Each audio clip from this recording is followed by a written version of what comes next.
I love driving a convertible, even in Minnesota. But I admit I sometimes wonder if I'm flirting with disaster. Between the big rigs and the end-of-the-month movers, you can get a little paranoid, like every rake, brick, or mattress is a loaded gun.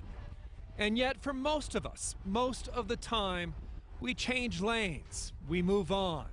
Disaster avoided. I remember nothing, but what I'm told is... Steve Conrad never had that chance. A radio program director, he had just left work and was riding his motorcycle home on a crystal clear March day. The vehicle in front of me, I'm told, swerved to miss the mattress, and I somehow hit it. His bike hit the mattress. He flew more than 90 feet, landing face first, suffering a traumatic brain injury. I had cerebral shearing. Spending months in a coma. The neurologist in the hospital told my wife that if I was not wearing a helmet, I would be dead. The State Patrol investigation found the driver who lost the mattress had tied it down with thin rubber tubing from her mother's oxygen tank.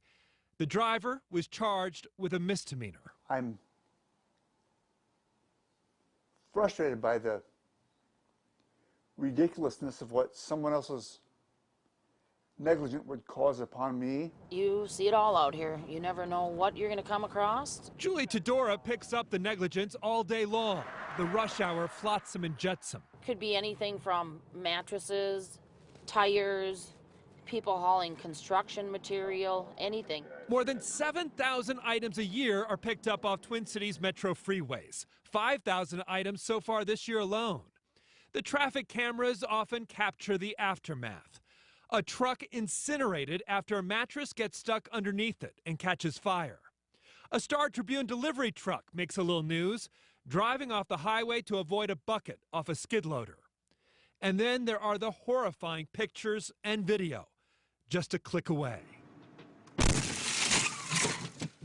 According to a recent federal study, as many as 440 deaths a year nationwide can be attributed to unsecured loads. Almost kind of a blank space in my memory, probably just because of the trauma. Steve Mossberg's best friend, Stephen Batt, was more like family. The two teenagers were driving old Highway 14 from Owatonna to Waseca when a 50-pound concrete block dropped off a passing flatbed truck. Just all of a sudden it hits the ground just after rolling off the truck, and yeah, it went straight through his head at the time, so.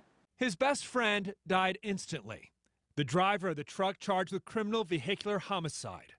But the judge threw out the charge on a technicality, and he pled guilty to a misdemeanor, even though the driver was cited just the year before for the identical violation, a brick that fell off his truck. He still regrets it or is saddened by it, so it's just one of those things. You don't want to be on either end of that sort of accident. A state trooper saw the same potential a couple weeks ago when he pulled over this truck, a heavy piece of metal dangling off the side.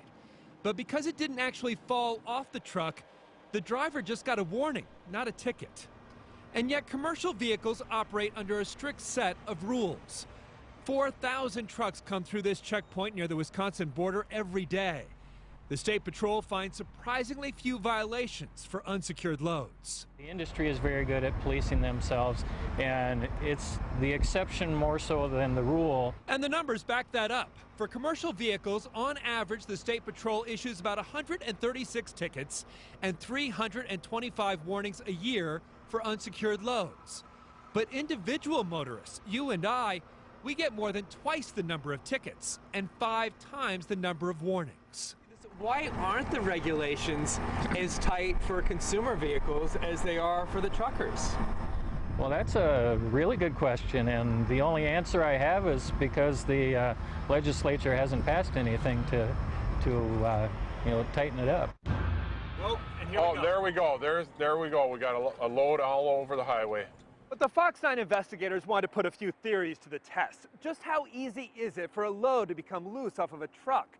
And if you're the car following behind, how much space do you need to leave?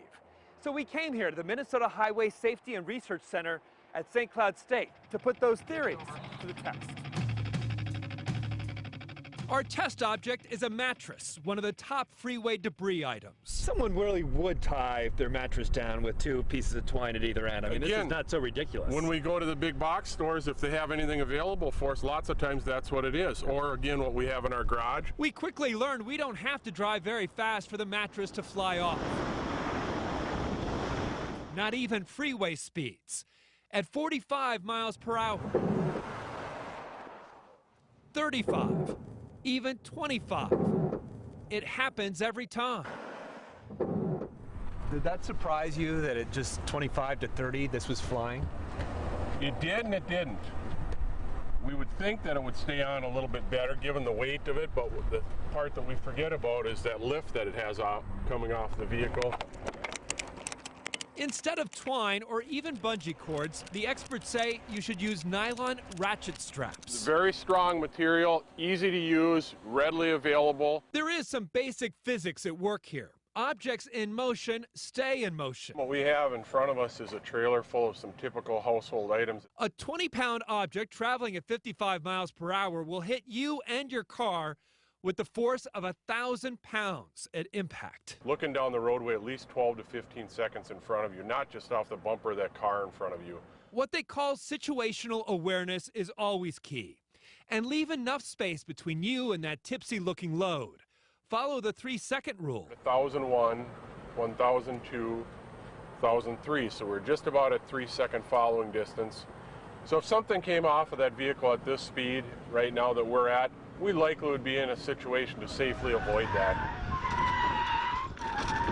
But if traffic is tight, keep in the back of your mind an escape route. What's my out to the right? As I look here, I really have no out. The last thing we want to do is leave the roadway. I look to my left, I appear to have a clean open lane here. For now. For now. If you do need to leave the road, try not to yank the steering wheel or slam on the brakes.